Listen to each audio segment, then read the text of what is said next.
বন্ধ করুন আপনাদের এই নাটক আমরা দেখতে চাই না, এই প্রতারণা আমরা দেখতে চাই না। আপনারা এই পরিবেশ রেখে কিসের নির্বাচন উপহার দেবেন অবাধ সুষ্ঠু, যেখানে প্রার্থীরা নির্ভয়ে নির্বিঘ্নে প্রচারণা চালাতে পারে না, আর আপনি আসছেন অবাধ সুষ্ঠু নির্বাচন করতে। গত 3 দিন আগে বন্ধুগণ বরিশালে এবি পার্টির সাধারণ সম্পাদক ব্যারিস্টার ফুয়াদের উপরে আক্রমণ হয়েছে, তাকে লাঞ্ছিত হয়েছে, অপমানিত করা হয়েছে। এভাবে প্রার্থীরা তার এলাকায় যাবে, আক্রমণের শিকার হবে, হামলার শিকার হবে, আর আপনি ইউনূস সাহেব আর আপনার প্রেস সেক্রেটারি শফিক সাহেব এসে বলবে আমরা একটা ইতিহাস রচনা করার চেষ্টা করছি। আপনাদের এই ভণ্ডামি বন্ধ করুন। এই ভণ্ডামি প্রতারণা বন্ধ না হলে আপনার ওই যমুনার ইট কিন্তু জনগণ খুলে নিয়ে আসবে।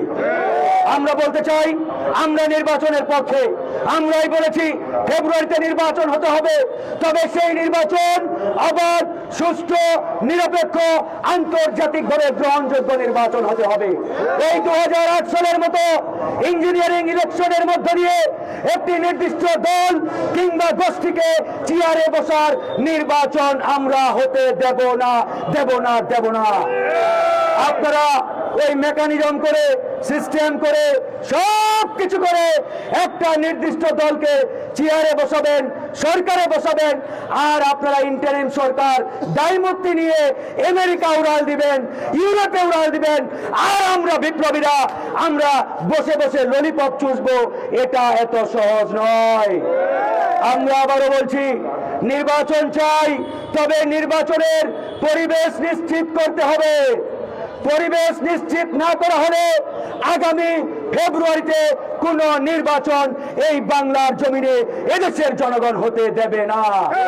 তাই আমরা সরকারকে বলবো আগামী 1 সপ্তাহের মধ্যে আমরা দেখতে চাই এই সরকার এই অবৈধ অস্ত্র কত পার্সেন্ট উদ্ধার করেছে, পুলিশ প্রশাসনকে কতটা ফাংশনিং করেছে, ঢেলে সাজিয়েছে, বিভিন্ন দলের নেতা কর্মীদের চাপে এই সরকার কতটা মেরুদণ্ড সোজা করে দাঁড়িয়ে থাকতে পারে, এটা আমরা দেখব বন্ধুগণ। এটা দেখার পরে যদি বুঝি এই সরকারের মাধ্যমে অবাধ সুষ্ঠু নির্বাচন সম্ভব, তবেই কেবল নির্বাচনের দিকে আমরা আগাবো, নয়তো নির্বাচন নয় ইউনূসের পতন আন্দোলন শুরু হবে। যাই হোক, আর কথা বাড়াবো না। আমরা উসমান হাদির জন্য একটা সংক্ষিপ্ত দোয়া করব। দোয়া পরিচালনা করবেন আমাদের উচ্চতর পরিষদ সদস্য আব্দুল জাহের।